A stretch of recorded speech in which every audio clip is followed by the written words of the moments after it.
get this goddamn fucking thing off.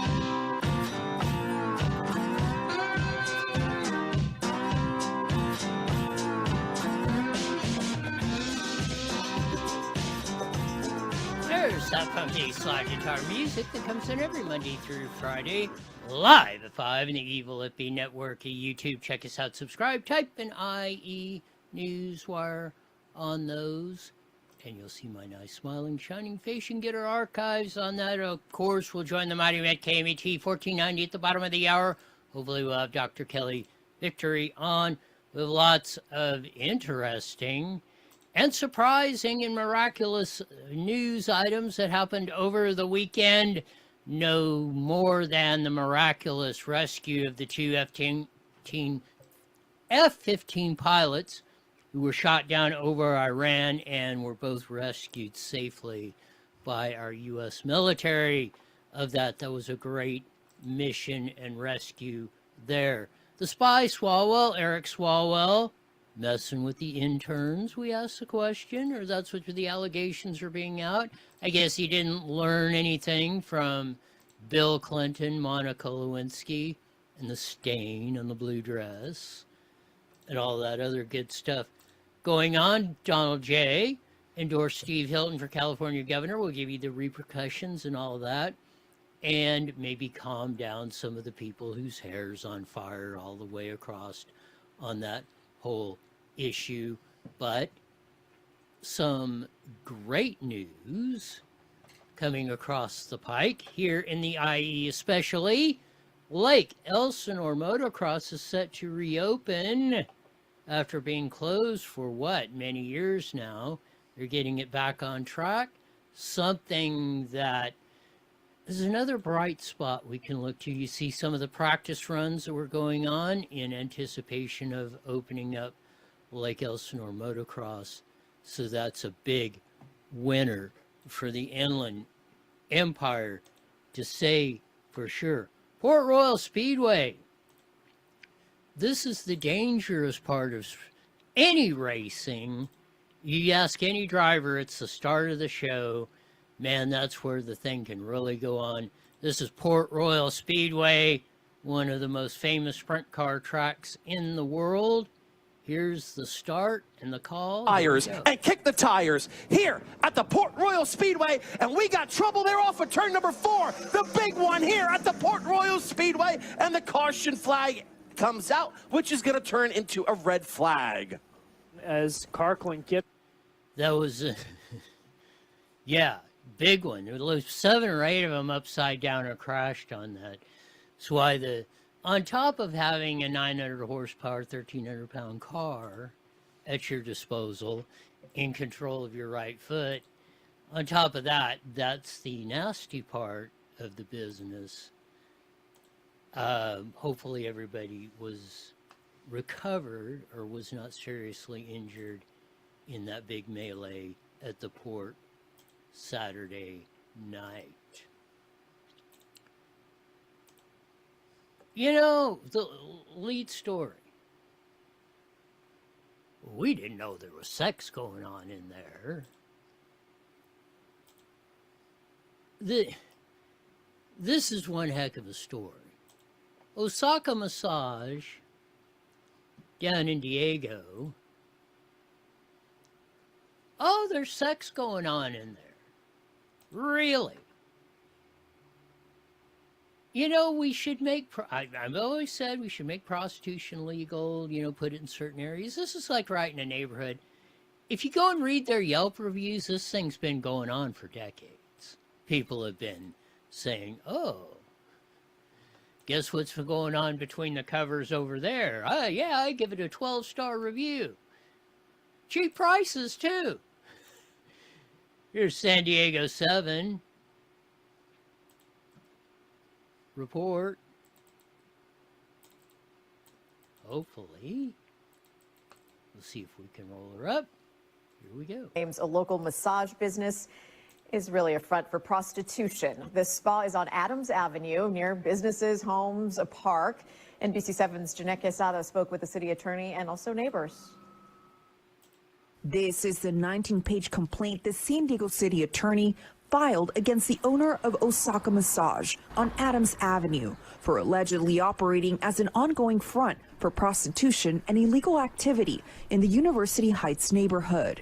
According to the San Diego city attorney, the property developed a reputation online as a destination for prostitution, with more than 135 ads and reviews referencing sexual services at that location. They didn't know anything was going on. This is your city attorney down there. Here we go. It's a neighborhood that is a vibrant part of our city where a lot of people are engaging in their everyday activities, and A business that was a vital part of our neighborhood. You hear that long drawn out stuff, run for the hills. How is Heather Ferbert? This is why California's in trouble. We elect dinglings like this. to have this kind of nuisance activity on this really dangerous property In this really dangerous property, you didn't know anything was going on, Missy? continuing to go despite multiple attempts to try and get compliance. It was time to do. Despite multiple attempts to get a compliance? You knew what the hell was going on there. Why is this thing operating for decades, lady?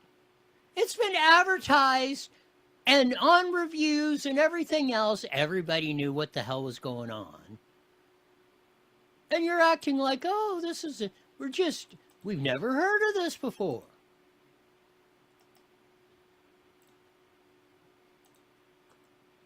And they want you to buy this. Here's one of their local residents that they interviewed on the scene. Here we go. Their reaction.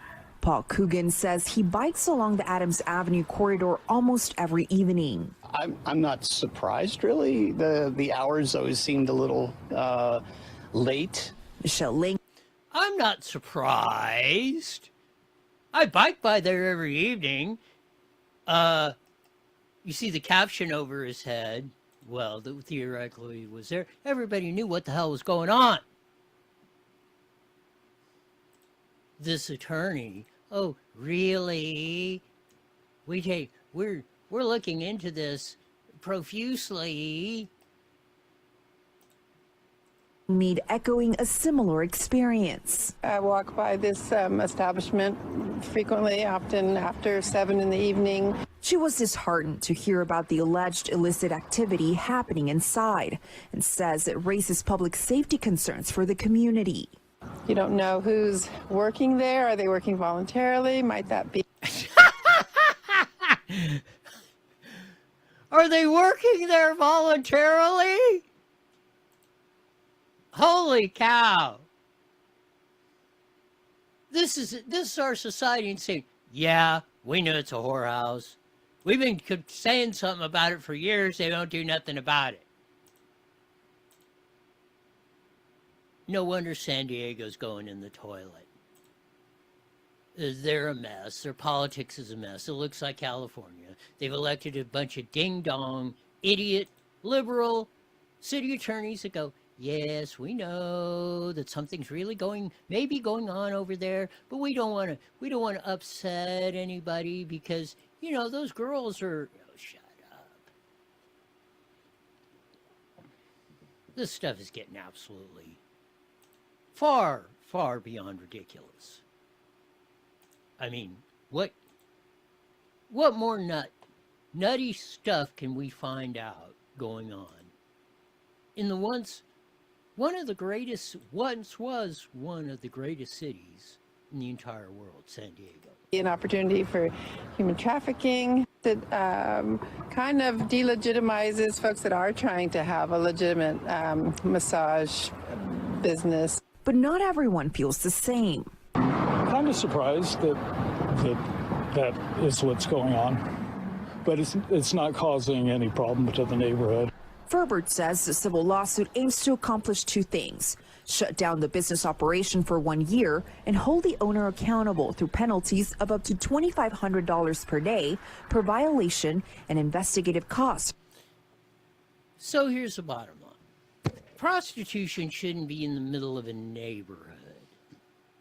It should be legalized like it is in most of Nevada, except for around Vegas and Reno, which I don't know why it isn't there.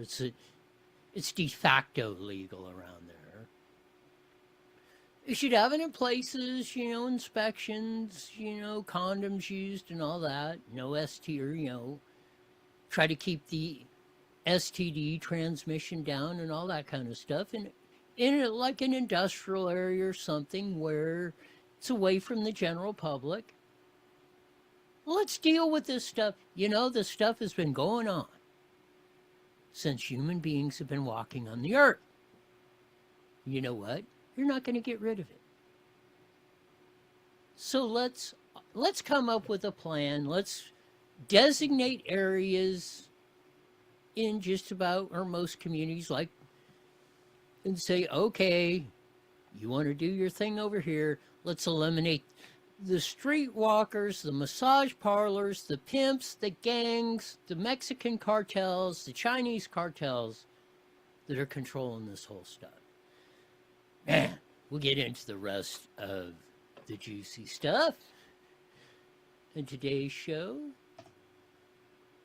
Here we go. Yes, we do. Some of the other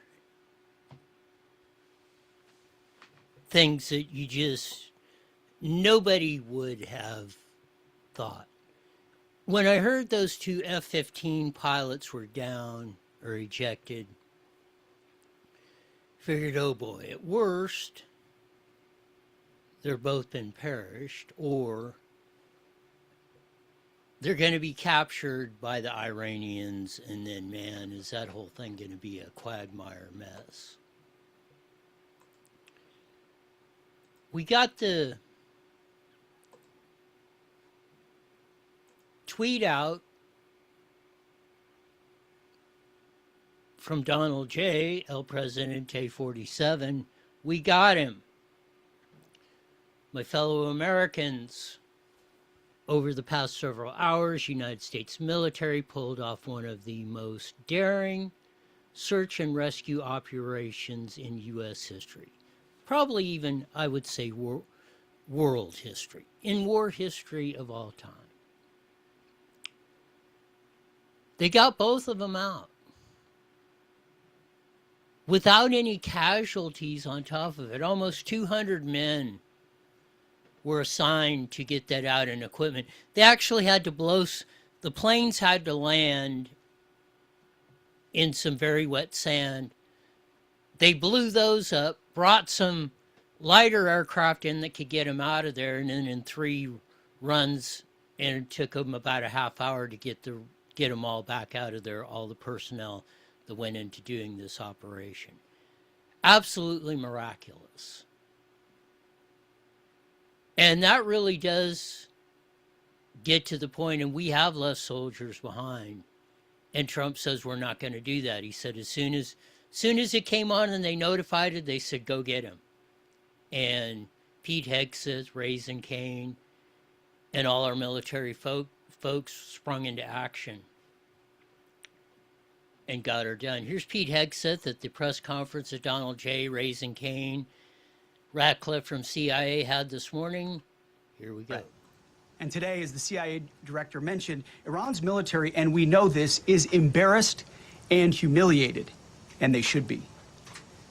Now, these are not routine operations. They were high-risk, high-stakes missions conducted in the heart of enemy territory. This was not just barely into Iran. This was deep into Iran, involving coordinated strikes to suppress threats, deception tactics to protect our teams, and full synchronization across air, ground, and special operations. The Iranians are still asking themselves right now, how did the Americans do this?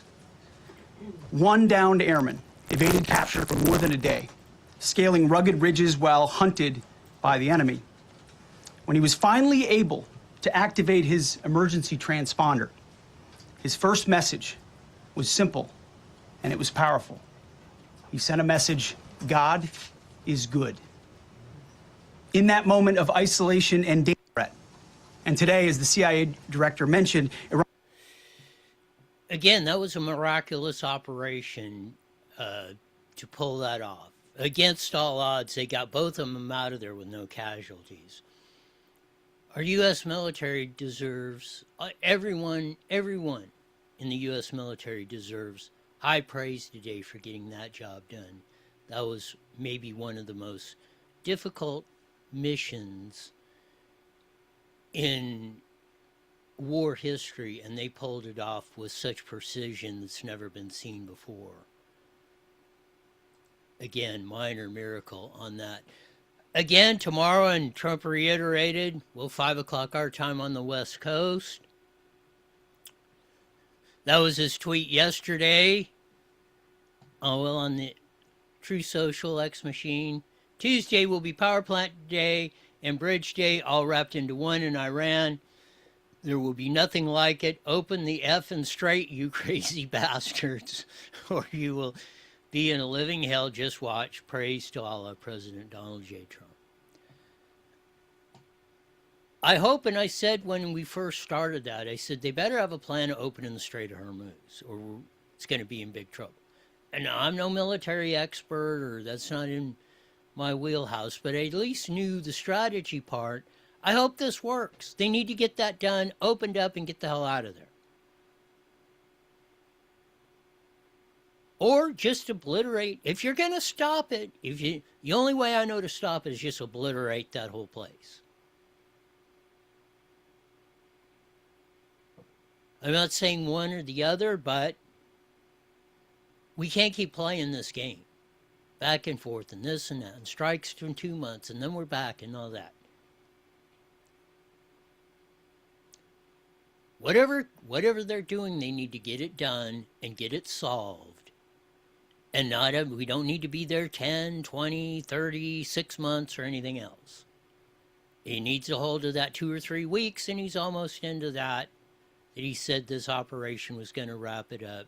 And let's wrap it up one way or the other, and how in the heck ever we're going to do it. Let's get it done and get the hell out. That's a simple ditch bank okie way I would do it, or I'm looking at it. And you can say what you want, but I called that, man, they didn't have a plan to open up the Strait of Hormuz. They better get one real quick. Because there's a lot more rolling and stake, and we'll get into that in the coming days and weeks and all that. We'll see. It should light off. If it's going to light off, it'll light off when we're on tomorrow, so maybe we'll have some live coverage of that tomorrow. The other big story of the day,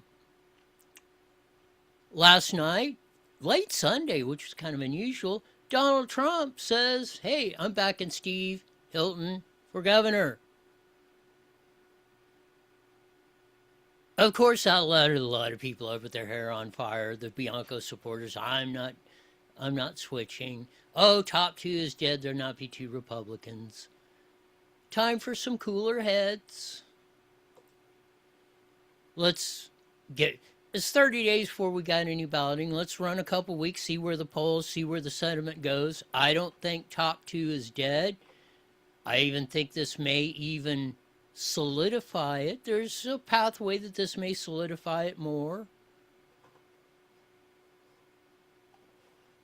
Fox News 2 had a little report on this. Let's see if she'll play. Here we go. This could shake up the Republican field.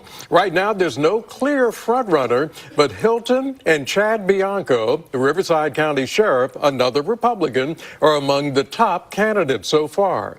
President Trump praised Steve Hilton, and he also took aim at Governor Gavin Newsom, who is in his final year in office.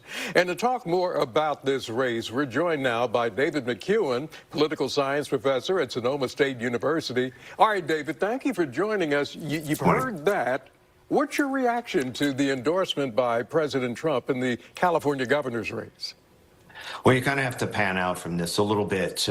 Republicans have not been elected to the governor's seat since Arnold Schwarzenegger was in there. So you got to go back to about a little more than 20 years. And one reason for that is that the Republicans that have been put forward have been out of the mainstream, more conservative than the average California voter. So there's both a good part of this for Steve Hilton and a little bit of a challenge. The good part is it separates him from Chad Bianco. There's been this kind of bunching up for 3 Democrats and these 2 Republicans. One, it's all 8. The icky 8 are all in a bunch. The all icky 8 are all with the Democratic internal are all within the margin of error. That's why you should not buy into yo-yos like this that are on the regular television screens or a lot. Remember, they all said it was crazy, it wouldn't even happen. And there's a lot of things that this could even have the reverse effect. Look, since Trump's been elected, 30 races have been on. Every one of them has got less percentage than Trump did in the presidential election in that district. 30-0. The Trump endorsement, for one, overall across the country, has actually been a negative in all of 2025. Second, it is really negative in California. And where you have the dug in of that, you know, the swing voter that might be looking at Chad, might be looking at Matt Mahan, might be looking at Steve Hilton, maybe even Tony Villar. They might go to Chad because they're the biggest ones that are pissed off right now at Trump that voted for him. So let's see how this thing shakes out in the interim. And this is what's still going to keep it in play, I believe. Here's from the California Post. Ex-California governor makes bold prediction on 2020 race and gives shock advice that could doom the Democrats. Governor Gray Davis, who was elected in 1998. Here we go. I feel like with your history and your past, you're a perfect person to talk to about the current race that we're seeing right now. And I'm sure you've been following the headlines. The head of the California Democratic Party, other Democratic leaders are calling for the lower polling candidates to drop out. Do you think that they should drop out right now? Well, let me answer this way. I am not going to ask them to drop out because when I was running way back in 1998, tons and tons of people asked me to drop out. And that obviously was fuel to the fire. I worked harder, I worked smarter. We got a lot of breaks and I ended up winning pretty handsomely. But in 1998, like April 1st, which would be tomorrow, to April 8th, a poll was taken. I was at 12%, Jane Harman was at 18%, and Al Checkey was at 19%. Now, a number of things happened in between that allowed me to overtake those two. But if you're not in the race, you can't take advantage of the breaks that may come your way. So it would be hypocritical of me to turn around now and tell people they should get out of the race. So let's roll a little bit of history. 1998 Democratic Party race. Al Checkey, Jane Harman, rich guy, billionaire, whatever Checkey, Jane Harman, congresswoman, I believe, and Gray Davis, which was secretary something or other. And he was in third.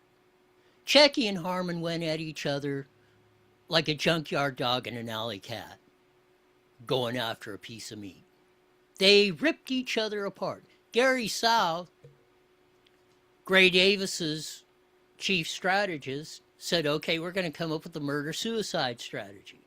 We're going to let Checkey and Harman club each other claw each other, bite each other, bleed out. We're going to take the high road. And voila, as Gray Davis said, 2 months later, he won the Democratic nomination and broke a 16-year hold, Duke Majian and Wilson, that California had on the Republicans had on the governor's race. So this is why I believe it's going to be almost impossible to get Villar, Tony Thurmond, Betty Yee. Mahan's not going to drop out of that. Those cats don't have any incentive to. Javier Baccaria. Any one of them can pull a Gray Davis. So let's see what happens. Even Trump's endorsed 2 Republicans. He might come out and endorse Chad. Who knows? Also.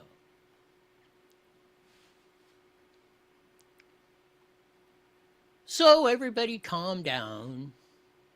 Don't panic. We still got a shot to pull this off in June. Now, if Steve starts pulling away and Chad starts dropping below any of the icky 8, then we got a problem. I see it this way. Now we need to rally the troops behind Chad Bianco. The undecideds, the sitting on the fence, the whatever sane Democrats we got left. We need to rally them behind Bianco and keep this thing going and see if we get... Hey, the military just pulled out the impossible, pulling 2 down pilots that were in Iran. Well, the one almost 24, the other almost 2 days, almost 45 hours. So don't count it out.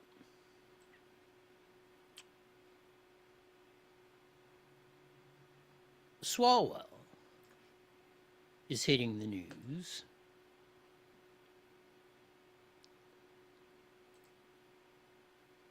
Shailene Hunt, California attorneys run for office, very left-wing,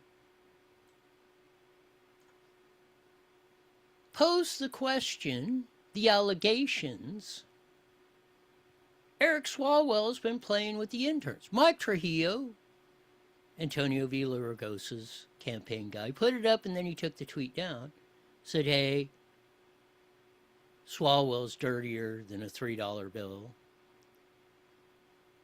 Here's People have questions about why I decided to make public comments about allegations of sexual harassment against Eric Swalwell before a major news outlet published the story. So let me be as clear and transparent about that as I safely can be. I am personally working with a group of women who want to come forward and share their stories. I am also aware of a much larger group that is also in this process that I am not personally working with. We have secured pro bono legal representation for them, and they are in the process of sharing their information with major outlets while ensuring that their legal and physical safety is protected. That process takes time, but the number of credible women who have come forward since I posted my first video is really shocking, and all of them moving forward together has greatly expedited the timeline of this whole process. I got deeply involved because, like I said in my first video, I had heard these rumors for years, going back to the time when I was working on the Hill. But the first person who approached me with their story was a close personal friend of mine. Then, once I started digging into it and I found that there were a number of other women whose stories matched the same pattern of manipulation and abuse of power,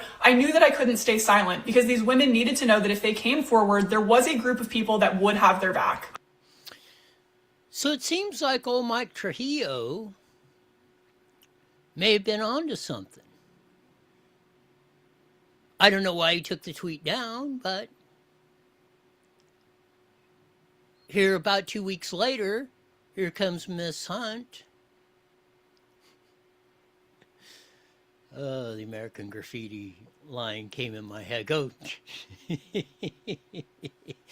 Here comes Miss Hunt along with seems like some credible allegations from Mr. Swalwell playing with the interns.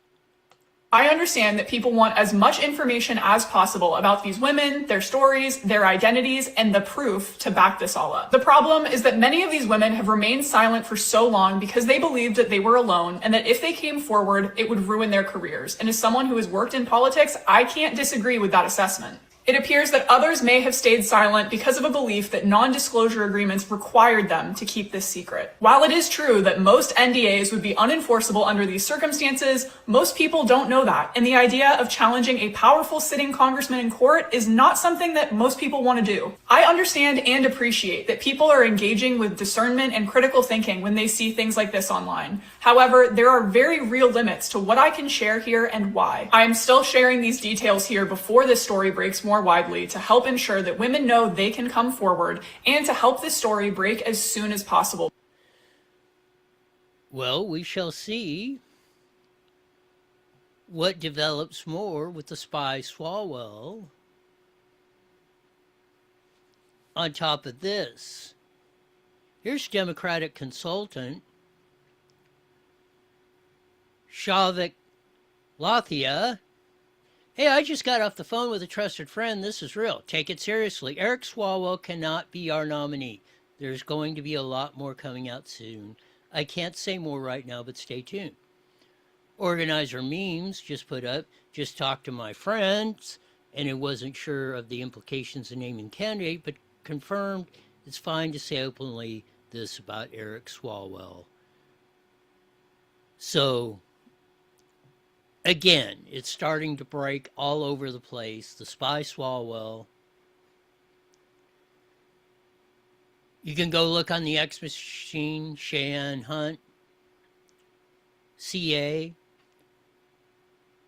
That's where she's posting all the relevant material she's making public. On top of that, it's been coming out, Spy Swalwell's paid, what, $6,000 for childcare to his wife, Brittany, other expenses that are being questioned. Swalwell's saying, oh, they're all legal. Some allegations are up to $250,000. He's paid himself out of his campaign funds. His finances appear to be a mess.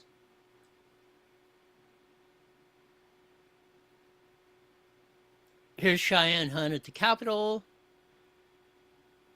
She's definitely not part of the vast right-wing conspiracy. As you see that Republicans are systematically dismantling our social safety net and handling the money into defense contractors, support of foreign wars, all this other stuff.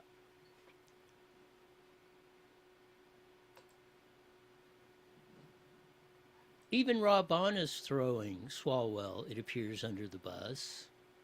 He says it's not interference for the FBI releasing the records on the spy. Here we go. For Mr. Swalwell, I'm not sure I understand the theory of elections interference. And of course, we will make sure that we are doing everything in our power to protect and defend the security, safety, accuracy, and fairness of our elections.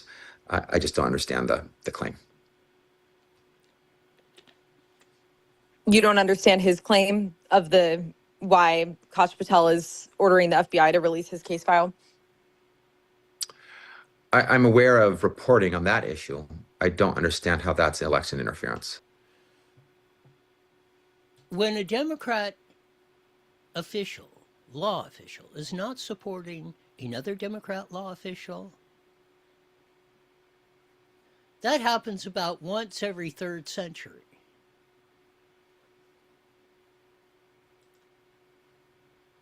Unless they're guilty of sin. We report, you decide.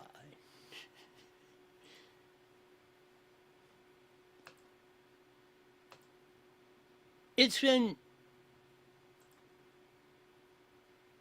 extremely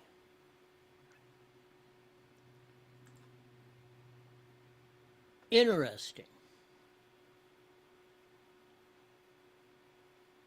The next one up on the hit parade is 60 Minutes. Did a profile on the stupid train whatever, we've dumped $20 billion. As I said, we could have built a 4 lanes both ways freeway from LA to San Francisco. Brand new one. For what we spent on this stupid thing already.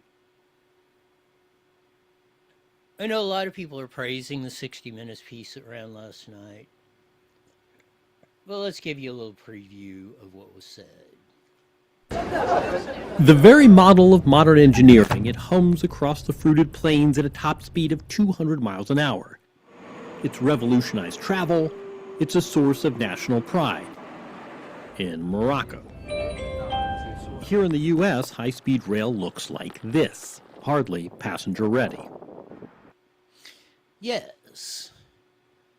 High-speed rail in freaking Morocco. Morocco can get this done. This is what we spent $20 freaking billion on. Up there in Hanford, some bridge pieces. Not one piece of track for the bullet train has been late. America's hopes for its first high-speed rail were kindled in 2008, when California voters approved a ballot measure for a train connecting Los Angeles to San Francisco in less than 3 hours. The estimated price tag, $33 billion. Completion date, 2020. 2008. Who was governor? All you Republicans that said, oh, we got to vote for Arnold Schwarzenegger. We can't vote for Tom McClenna because he can't win. And we've debunked that with the Fox News exit poll and all that other stuff. Quit buying this crap from these people. All of them. They're as stupid.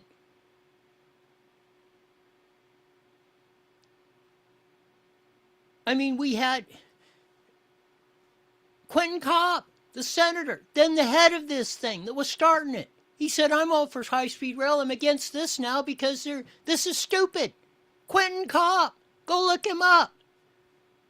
He was a former radio talk show host on the KGO also. He pushed this thing. Arnold, or maybe it was Moonbeam, put him in charge of this stupid thing, of getting it done. It would cut pollution, revitalize local economies, clear gridlock. Status update. Today, the state's high-speed rail authority is preparing to lay its first tracks at roughly the same cost.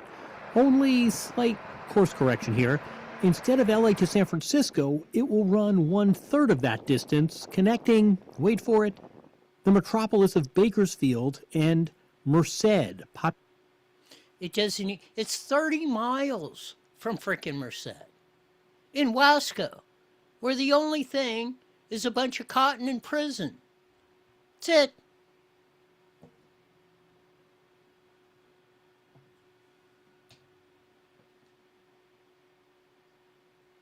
Again, that's a puff piece. Why isn't it that they dragged? Where's Mike Wallace beating on Gavin Newsom's door? Following him around, dogging him relentlessly. Following him into the men's room.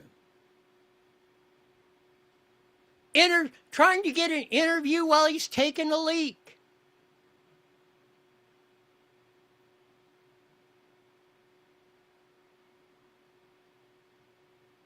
That's what made 60 Minutes. Not this, well, they're doing it. And they should have had a torch on Gavin Newsom's ass. They should have been up Moonbeam's rear end. They should have been up Arnold's rear end about this. Because they're all complicit in it. I don't know if Quentin Copp's still alive. I mean, he's getting up there. But not, they should interview. Why didn't they interview Quentin Kopp? He would have told them, as he did on this show, I believe 4 or 5 years ago.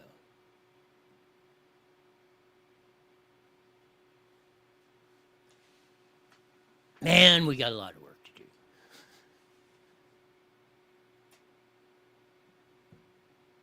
We got to get some sanity back in the U.S. of whatever Trump's doing with this thing. Get it done. Get the Strait of Hormuz open back up. Get the oil prices, gas prices back down, energy prices, and everything else. Whatever, we're in it. Let's get it done and get out of there. We still got to work to getting top 2 in June in California to ensure that it is. And again, I challenge anybody, or just show me the numbers. Show me the numbers where Steve or Chad, I don't care, let's say everybody lines, all the Republicans line up behind Steve Hilton, and he gets in, and he's one of the top 2. I don't care if it's Betty Yee, Tony Thurman, Psycho Chick Porter, the Spy Swalwell, Mumbles Mahan, or whomever. Betty Yee beats either Steve or Chad by 15 points, and it goes downhill from there.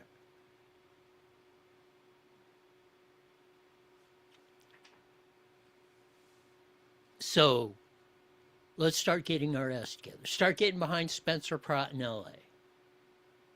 Start working your local elections. We got Ed Delgado to get in the assembly out here. You know, we got city council races coming up in 2 months in Riverside. Got Mike Vall versus Gracie Torres in that one. A lot of important races coming into the fold here. And got about a minute out. And we got to really, really, really work precipitously. 1 minute, Roy. I have Dr. Kelly. Wow, we're getting efficient today.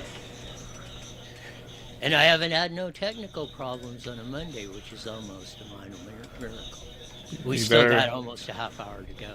You better knock on wood. Yes, you probably already changed that. So you better have a replay ready, because now we might be using it. All right, we're about 30 seconds out. I'm we'll be coming now. We'll have put you on so you can hear the spots coming in now, Dr. Kelly. We'll get Dr. Kelly on here in a few seconds. Join the Mighty Met KMET, and we'll be rocking and rolling with the rest of today's show and a very exciting and just absolutely stunning weekend of all the events that went. Here we go, Roy, 10 seconds. For those who support America, patriotswitch.com. IE Newswire Daily is on the air. The following is a paid program. Views and claims expressed are those of the program producer and are not endorsed by this station. Opinions expressed are not necessarily those of radio station KMET, its management, employees, or affiliates. There's that funky slide guitar music that comes on every Monday through Friday live at 5:30 on the Mighty Met, 1490 AM, broadcasting all over the Inland Empire in the form of today and band. Join your vast video audience in the Evil FB Network YouTube. Check us out, subscribe, type in IE Newswire. Roy Blecker, you'll see my nice smiling, shining face. You can catch all our archives or the first part of this show that you might have missed for those joining us on the Mighty Met.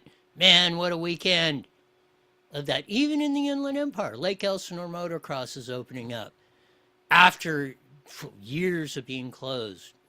Great news. We got to pick out the positives. The second, interesting story, and don't give up hope, but Steve Hilton was endorsed by Donald Trump. Don't give up the hope of the top 2 in CA. We went through that. Don't panic yet. Let's give this a couple weeks and see how it shakes out. There may be more announcements coming on top of that. The Spy Swalwell, was he playing with the interns? As we said, I guess he didn't listen or he's repeating history. He didn't learn from it. From Bill Clinton, Monica Lewinsky, the stain on the blue dress, and I did not have sex with that woman. All that's all those allegations are breaking by attorney Shailene Hunt, who is not part of the vast right-wing conspiracy, I can guarantee you. She's very far off the left end of it. So we'll see how that all goes. And plus the allegations of his paying personal expenses out of his campaign funds and everything else. But the miraculous story was 2 pilots that were downed in that F-15 over Iran were both rescued safely, one in about a day, 24 hours, the other in almost 2 days, 45 hours. 200 plus troops of that. The mission almost, you talk about Mission Impossible, if you want to get back to old TV shows, that was about it. Man, that was, everybody in our military today deserves praise for pulling that mission off. But as we usually do on a Monday, we have, as I've determined her, the supreme physician in all the world, expert on COVID-19 and just about everything else, Dr. Kelly Victory. Welcome to iNewsWire, Roy. Hey, great to be with you, Roy. And I'll tell you, with regard to this rescue mission in Iran, the only real pressing question now is whether it's going to become a feature-length film or a miniseries, because that is fodder for a remarkable movie, I got to tell you. 1,000%. I mean, that when I heard that, I figured, man, they're either going to be dead or captured. At least one of them. Even if they got one of them out, I was thinking, they're going to at least get one of them, and then we're really going to be into it over there with that going on. Now, if they get, especially if they would have got 1 or 2 hostages, holy cow, that would have turned this whole mission into. I don't even want to think about that part. But the miracle, over 200 ground troops, the amount of military aircraft, they put the big planes in to get people in. Then they shot those down because they were in wet sand, basically. Bought some lighter aircraft to get them back get all the troops and everything back out of there. That's something I believe has never, an operation like this has never been pulled off in military history since humans have been on the earth, Dr. Kelly. Well, this certainly was a remarkable feat. And I have to say, there's so much negativity, so many times when things go sideways with our government, you absolutely have to give credit where credit is due. They mobilized, not only all of the forces to do this, hundreds of people, I understand, but they utilized technology to its best. The idea of surrounding that downed airmen with drones so they were able to literally, fight off any threat that came from any different position. It was really the stuff made that our movies are made from. And I agree with you. I was terrified not only for that downed airman behind enemy lines, but for what was going to happen if he was actually captured. It most certainly would have thrown us into a full-blown war, and that would have been a disaster, let alone the human, suffering that could have been a result from this. So a really remarkable and happy ending to what could have been just a tragedy.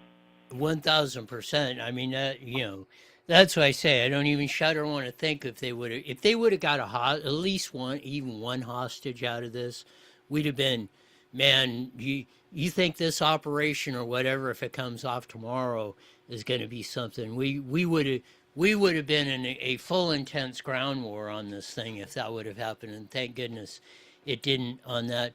Then the next thing I want to get your opinion on is this whole thing of Trump endorsing Steve Hilton and that.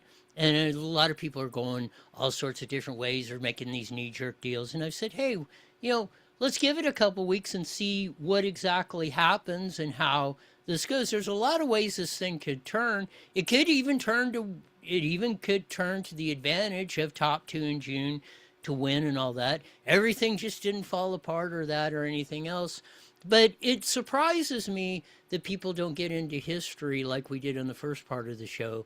And Gray Davis in 98, when Checky and Harmon beat each other to crap, he took the high road and came in and won the Democratic nomination and then the governorship. And he told the other icky 8, don't drop out. And I wouldn't either. I mean, I still think this race is wide open. I still think there's a great possibility we can get Steve and Chad to come out of the top 2. But what's your thinking on that announcement that came out last night, Dr. Kelly? Well, I agree with you, and I think that there's still a reasonably good chance, and certainly I am pulling for the idea that Steve Hilton and Chad Bianco hold the top 2 spots. That would be a great ticket. You really couldn't lose at that point. I think that the Dems will continue to undermine themselves. And I love just let them do what they're going to do. Let them sort of just keep swimming around in that swamp. That only works to our advantage. I don't see how culling that herd helps us at all. So I'm hopeful that we will stay where we are for the time being. And I agree with you. I think from the beginning, you and I have thought that there's a chance, as crazy as it is, that we could end up with 2 Republicans on the ticket. Yeah, I think, and again, the way the voter has been going in 2025 has just been going counter change. Every 30, we've had 30 statewide, congressional elections, whatever. Everyone 30-0, whatever percentage Trump got in 2024, the Democratic winner, even if they lost, got more percentage, and most of them did win. It's been my contention that people are just, if you don't get, the electorate is not as much right and left and ideological as, hey, if you're not getting the job done, we don't care. We're kicking you out. It's not changing. We'll put Mandami in there of that. Just, we're going to change it, right, wrong, or indifferent, which I think bodes well for California, because if there's a state that needs changing, it's the once golden state, Dr. Kelly. Oh, no question. And I think that it's really defies logic, however, and we talk about this all the time. Absolutely, California has gone just down the tubes. It has lost its luster. It's got so many problems, and you can only relate them back to its lack of leadership under Gavin Newsom. That said, Roy, the liberals continue to vote for this crap. They continue to vote for these nincompoops who simply make the state worse and worse. I would like to think at this point that enough people, like New Yorkers, it's a good example, like New York, they are very quickly seeing the error of their ways, voting for Mandani. It's only April, and they have already had disasters. There are piles of trash in the street. They couldn't, hire people to shovel snow. People can't get to work. There are homeless people dying on the sidewalks. It's a total mess. And they certainly are understanding that what they voted for delivered them the worst possible outcome. And I'm hopeful that the people of the great state of California, even the hardcore liberals, will figure that out.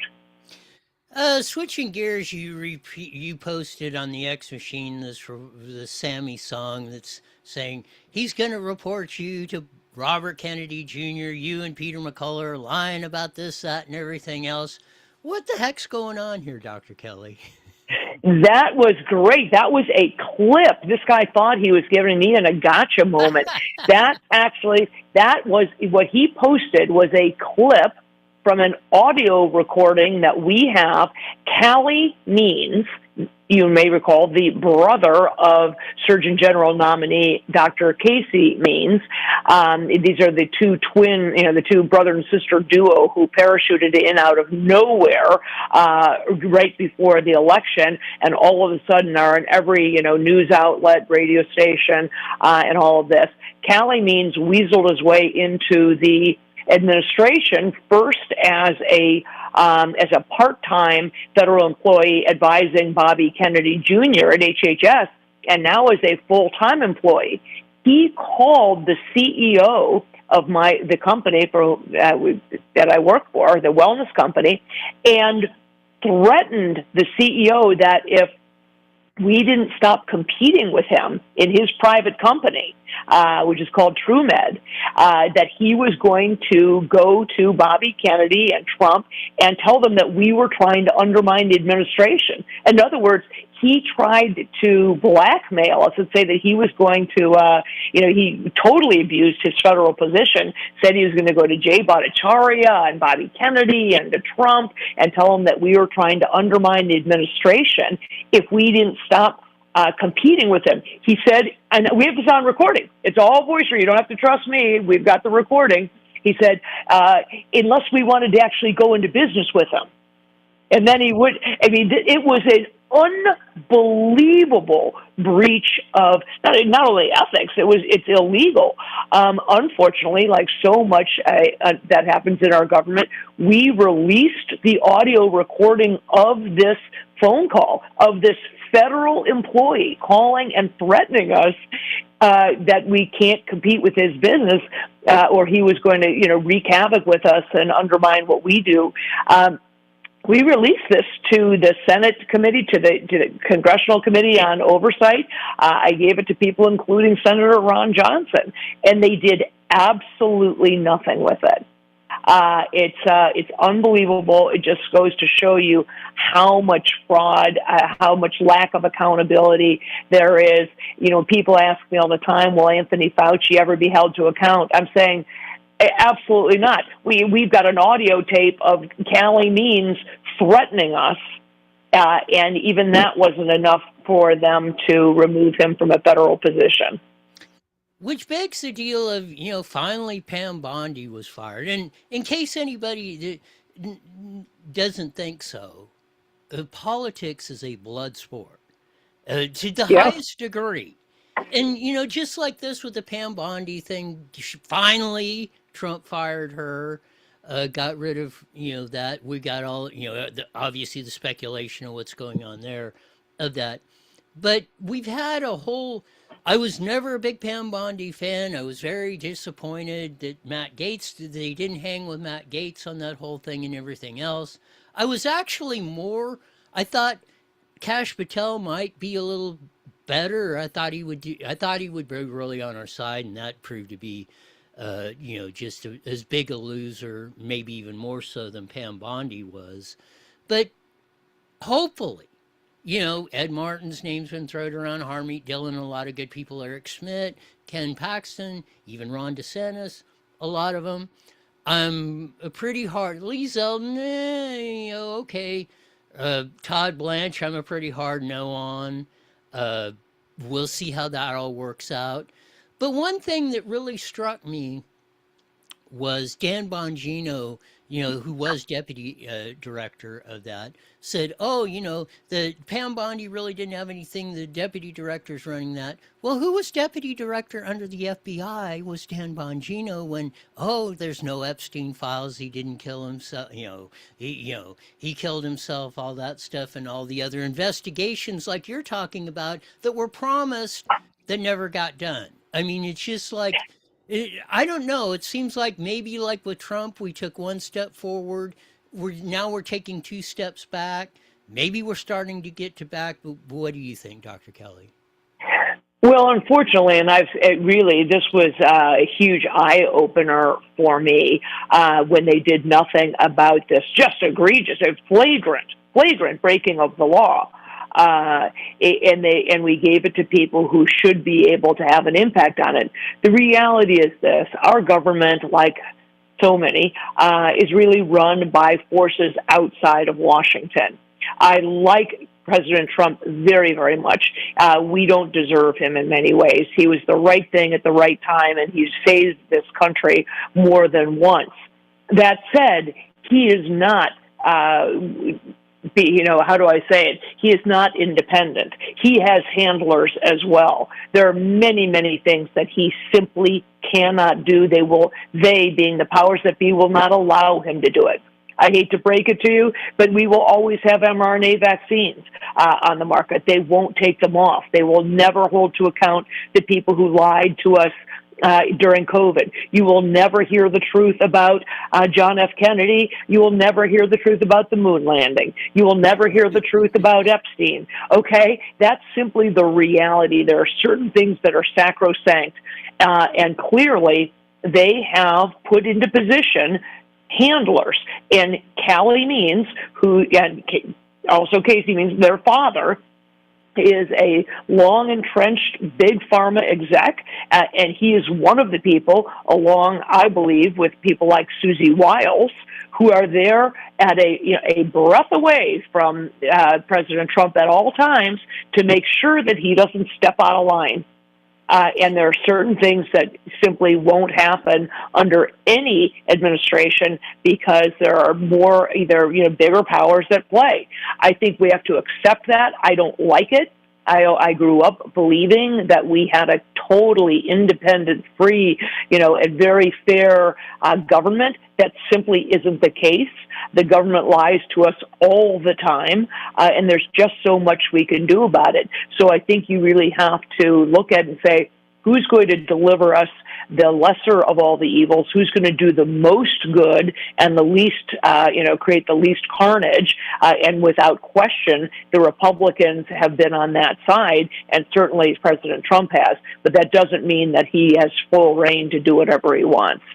You bring up something that I've learned, and sometimes the hard way, over being on this planet parts of 7 decades, is we're not going to know the truth about the John F. Kennedys. Even when they said the release, I said, and unless they screwed up and didn't get to any damning documents, they've already long been purged, yada, yada, yada. Same with this, like the Epstein files. When we didn't get them released, all that. Same thing with Bongino and that. Oh, we saved the burn bags. We got all the evidence of this, and they were going to burn it, and we have it, and we're going through it. Where is it? I mean, now we're sitting here with the whole thing, and just on and on and on with the whole rigmarole. I mean, you just can't. I guess it would be nice if it was a perfect world and everything worked like that, like with your situation or anything else. You bring in the evidence. I mean, I don't know how many times.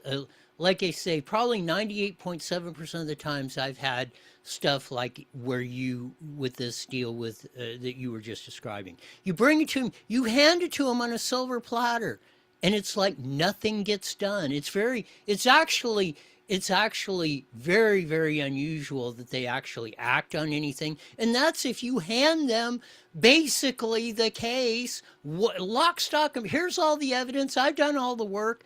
Boom. All you got to do, senator, district attorney, whatever, Department of Justice, all you got to do is just put the case together and go. This is like a lock, and then it just goes nowhere. It's just something that you just got to live with. I mean, not that you got to like it, but it's just the reality of the situation, Dr. Kelly.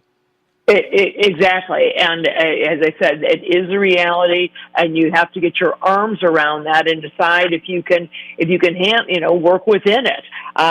So again, it doesn't mean that I have lost faith in President Trump, but I have become a realist with regard to what can and will be done. Same thing with Bobby Kennedy. Look, I am friends with Bobby Kennedy. I've known him for a long, long time. I believe that his heart is in the right place. There are many people who say, oh, he was a charlatan, he was a scam, he hasn't done any of the things that he said he wanted to do. The reality is he can't. And that is just how it is. So he's making, very good strides in many ways. It's certainly not everything that I would have wanted, but unfortunately, I think you take the best that you can with this and understand the reality about our government, which is that it is being controlled by lobbyists and very powerful forces that are outside of Washington. Got a couple of minutes left. Anything else our audience should know? Well, actually, it's interesting because I'm working on a talk that I'm giving about the first 14 months of HHS and what happened, sort of the hits and the misses. I think most of that, truly, there are many, many good things that have happened, not the least of which is, getting back to President Trump's decision that, or how do you want to say it, his implementation of Trump's executive order, which says that sex is an immutable biologic classification, and there are only two of them, male and female. Wow, what a concept. We are addressing some of the root causes of chronic disease with regard to our overprocessed and highly toxic food system.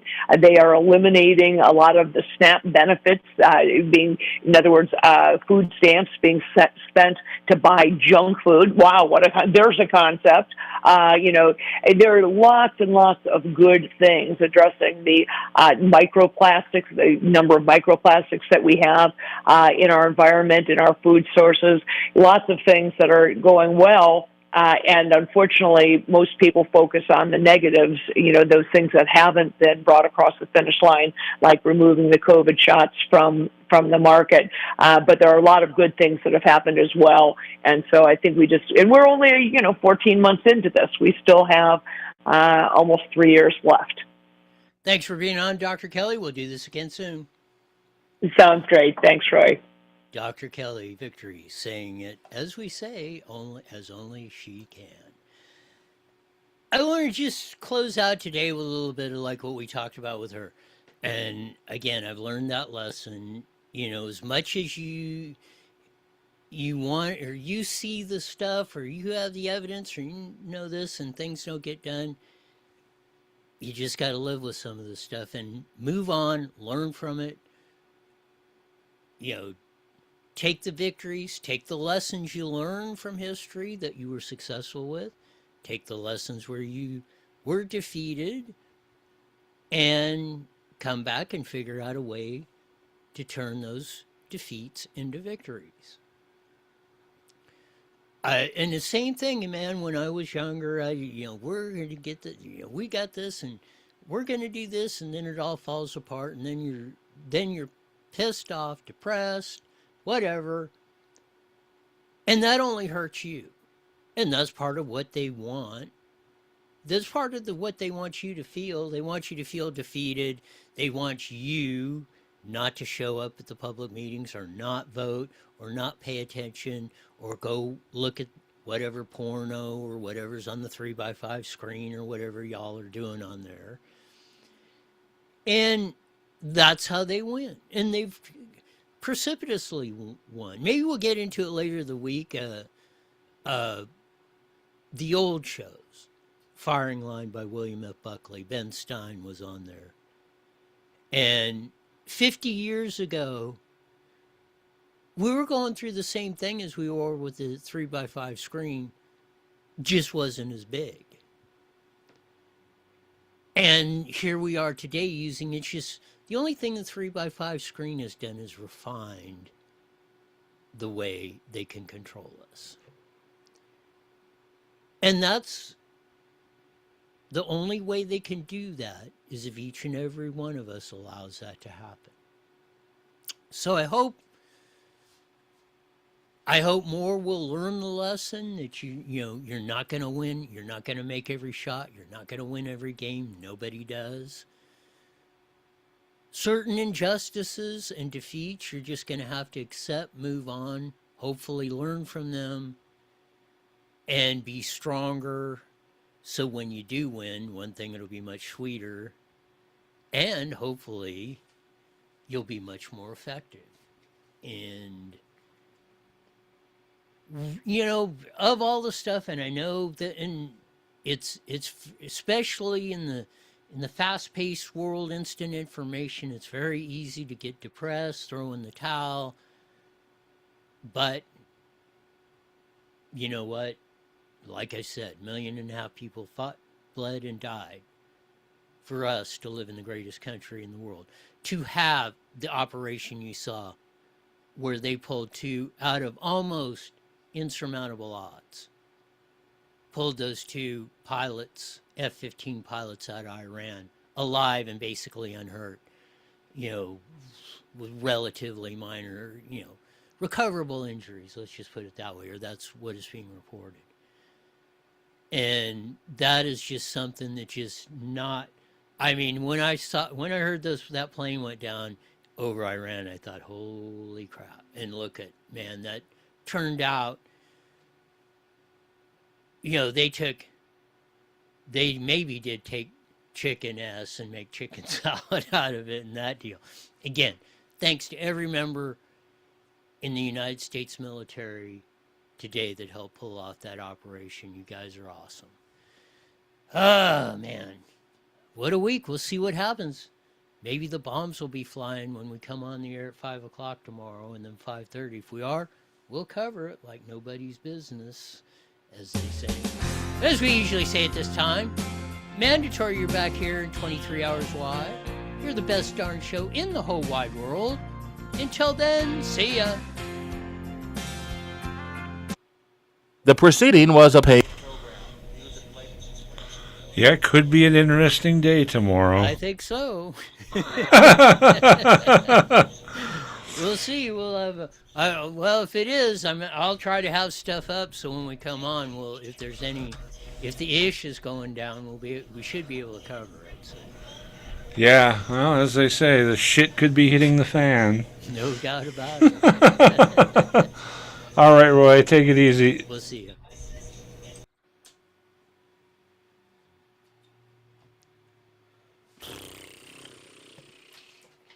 Ah.